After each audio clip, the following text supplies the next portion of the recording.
मन्नालाल जी और भाजपा के नेताओं को मैं चैलेंज करना चाहता हूं। आने वाले समय में हम खुलासा करेंगे कि वक्फ की जमीन धीरे धीरे हम ये देश है, संविधान के आधार पर चलता है। संविधान के अंदर ये प्रावधान है कि सभी धर्मों का सम्मान करना है। धर्मनिरपेक्ष हमारा देश है। आज ये कहते हैं कि ये करते वो करते, भाजपा का लाइन रहा है हिंदू मुस्लिम की मामला करना, मतलब हिंदू मुस्लिम धर्म की लड़ाई लड़ाना और राज करना, ये फॉर्मूला रहा है पिछले 10 सालों से। जब भी देखा गया है, जब रोजगार की बात आई, शिक्षा की बात आई, जब भी बेरोजगारी की बात आई, जब भी कुपोषण की बात आई, भाजपा उनका एजेंडा है कि धर्म के एजेंडे पे ला जाके गुमराह कर दो। हम इस क्षेत्र के अंदर, मैंने आज मंच से भी कहा है, हमें किसी से लड़ाई नहीं है, हमारे हक की लड़ाई है। और उस हक की लड़ाई में जो आड़ा आता है, जो विरोध करता है, जो व्यक्ति शोषण अत्याचार की नीति रखता है, उससे लड़ाई है हमारी। तो वो जो जिस तरह से मुस्लिम हिंदू मुस्लिम करने का जो ड्रामा कर रहे हैं, आपकी जानकारी में डालना चाहूँगा कि राजस्थान काश्तकारी अधिनियम 1955 उसकी धारा 44 में ये प्रावधान कर रखा है, शेड्यूल एरिया के अंदर ट्राइबल की जमीन नॉन ट्राइबल कृषि लैंड नहीं हो सकती है वो आबादीकरण होने के बाद। और मैं आपकी चैनल के माध्यम से मन्नालाल जी और भाजपा के नेताओं को मैं चैलेंज करना चाहता हूं कि शेड्यूल एरिया के जो संवैधानिक प्रावधान 1981 में राजस्थान के अंदर लागू हुए हैं, अगर उसके बाद एक भी ट्राइबल की कृषि लैंड वक्फ में गई हो तो वो बता दे।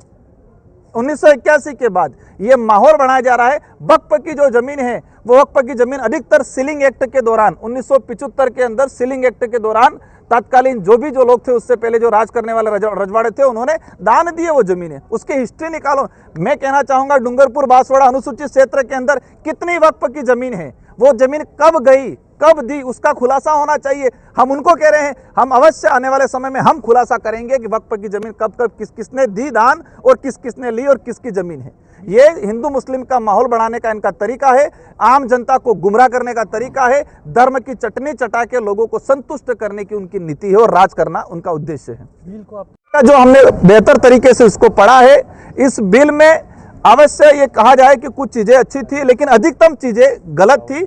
तो गलत चीजों का हमने संशोधन दिया है कि उसमें ये संशोधन होना चाहिए। आज जिस तरह से मुस्लिम का जो वक्फ बिल को लेके कल उठा के ट्राइबल के जो देवस्थान है उनको छीना जाएगा, कल उठा के दूसरी कम्युनिटियां हैं, सिख है, पारसी है, उनके जो धार्मिक स्थल है उनको छीना जाएगा। आज मैं कहूँगा कि ये मान लो सिख समुदाय का कोई गुरुद्वारा है और उसमें मुझे अध्यक्ष बना दो, क्या ये छेड़ होगा?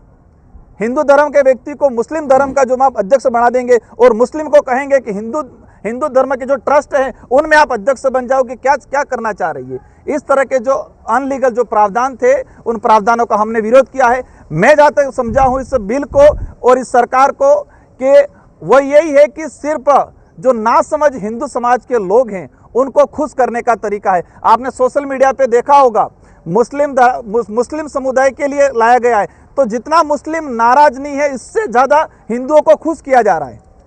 क्या ये हमारा भारत देश है?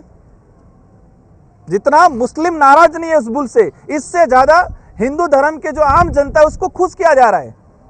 क्या मिल रहा है उनको? मतलब यही है कि हिंदू मुस्लिम का माहौल बनाओ और देश में राज करो। बेरोजगारी, शिक्षा, ये इन चीजों पे बात ही मत करो, ये एजेंडा है उनका। आज किसी भी व्यक्ति, मेरा विरोधी भी है, अगर उसके साथ अन्याय होता है तो मुझे खुश नहीं होना चाहिए।